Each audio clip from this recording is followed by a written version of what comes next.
Hello, my LAPCS scholars. Today, we are going to learn about Common Sense, which was a series of pamphlets made by Thomas Paine during the Revolutionary period. They were written in 1776 and are related to the Declaration of Independence. So we're going to explore the revolutionary thoughts that are found in these pages. We're not going to read all of them. These are just going to be pieces of them, excerpts. Now, before I read this, I need to say a couple of quick things. One is, this is real life, and my neighbors have small kids and they're running around, and you might be able to hear them. So just keep that in mind. So hopefully they won't be too loud. Also, this was written in 1776, like I said, so it is written in a very traditional English form. So I'm going to try to read it slowly, but if you need to go back and hear something again while you're following along, and that's what we would like you to do, we would like you to follow along and read through it as I read it. Okay, so here we go. Analyzing Thomas Paine's Common Sense. Introduction. Perhaps the sentiments contained in the following pages are not yet sufficiently fashionable to procure them general favor. A long habit of not taking a thing wrong gives it a superficial appearance of being right, and raises at first a formidable outcry in defense of custom. But the tumult soon subsides. Time makes more converts than reason. As a long and violent abuse of power is generally the means of calling the right of it in question, and in matters of which might never have been thought of, had not the sufferers been aggravated into the inquiry, and as the King of England hath undertaken in his own right to support the Parliament in which he calls theirs, and as the good people of this country are grievously oppressed by the combination, they have an undoubted privilege to inquire into the pretensions of both, and equally to reject the usurpation of either. In the following sheets, the author hath studiously avoided everything which is personal among ourselves, compliments as well as censure to individuals make no part thereof.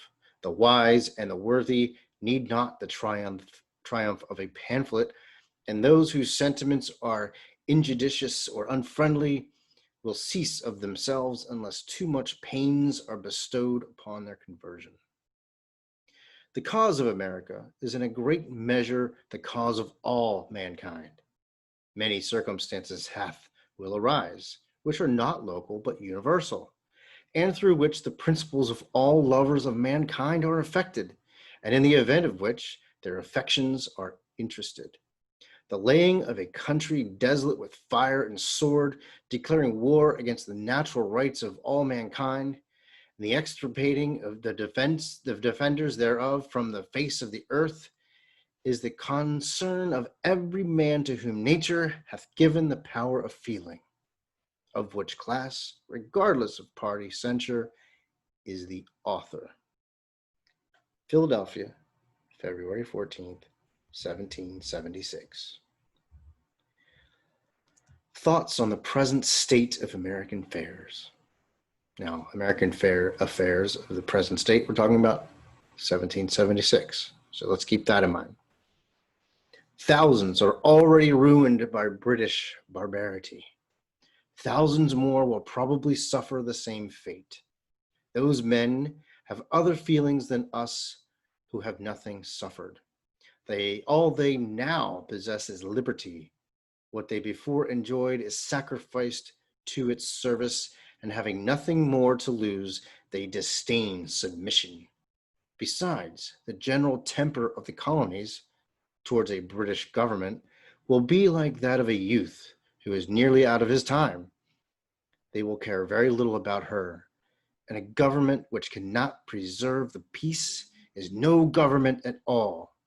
And in that case, we pay our money for nothing and pray what it is that Britain can do, whose power will be wholly on paper, should a civil tumult break out the very day after reconciliation.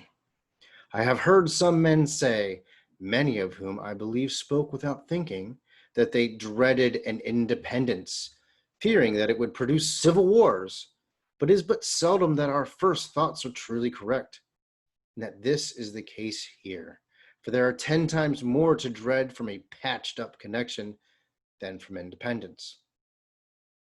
I make the sufferer's case my own, and I protest that were I driven from house to house, house to home, my property destroyed, and my circumstances ruined, that as a man sensible of injuries, I could never relish the doctrine of reconciliation or consider myself bound thereby.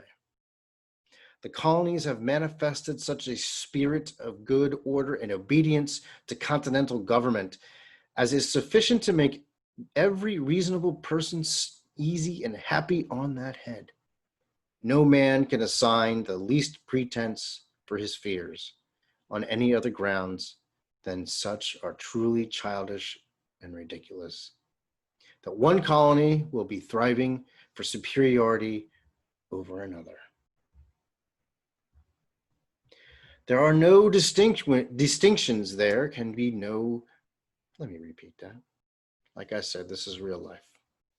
I messed up. I need to start that part over again. Where there are no distinctions, there can be no superiority. Perfect equality affords no temptation. The republics of Europe are all, and we may say always, in peace. Holland and Switzerland are without wars, foreign or domestic. My goodness, it's getting late. Monarchical governments, it is true, are never long at rest. The crown itself is a temptation to enterprising ruffians at home, and that degree of pride and insolence ever attendant on regal authority swells into a rupture with foreign powers in instances where a republican government, by being formed on more natural principles, would negotiate the mistake. Let the assemblies be annual, with a president only, the representation more equal, their business wholly domestic, the subject to the authority of a continental Congress. Let each colony be divided into 6, 8, or 10 convenient districts, each district to send a proper number of delegates to Congress, so that each colony send at least 30. The whole number in Congress will be at least 390. Each Congress to sit and to choose a president by the following method. When the delegates are met, let a colony be taken from the whole 13 colonies by lot, after which let the whole Congress choose by ballot a president from out of the delegates of that province. In the next Congress, let a colony be taken by lot from 12 only, omitting that colony from which the president was taken in the former Congress, and so proceeding on till the whole 13 shall have their proper rotation, and in order that nothing may pass into law but what is satisfactorily just, not less than 3/5 of the Congress to be called a majority. He that will promote discord under a government so equally formed as this would have joined Lucifer in his revolt. Okay, there are a lot of words in there. A lot of it can be difficult. I stumbled over it, sometimes when I was reading it, because it's not common language that we're used to. So make sure you're reading this very, very carefully. And while you're reading it or listening to me, make sure you're going back and rereading or re-listening to it, okay? So I'm going to read the questions as well, really quick, okay? So, analyzing common sense. Paine admits, number one, Paine admits in the first paragraph that his argument might be seen as unpopular. Why do you think he means when he says time makes more converts than reason? Number two, According to Payne, why is it important for America to exercise its right for independence, and what implications does this have for other colonial countries and the world? You should probably pause after each of these so that you are absorbing them. Number 3, what are Britain's apparent weaknesses and why is reconciliation between America and Britain not possible? Number 4, Payne writes of his disapproval of monarchies. List his reasons. Number 5, what type of government does Payne want for America? How would it be structured? And number 6, how would this new form of government be safer and more democratic for America than a monarchical form of government? So, take some time to absorb this. Listen to this over and over again if you need to. Read over it a bunch of times. Answer the questions. And good luck. Come into Zoom with us if you need help, or drop us an email. We are always there to help and happy to help whenever we can. So please make sure you take advantage of that. Have a good rest of your day.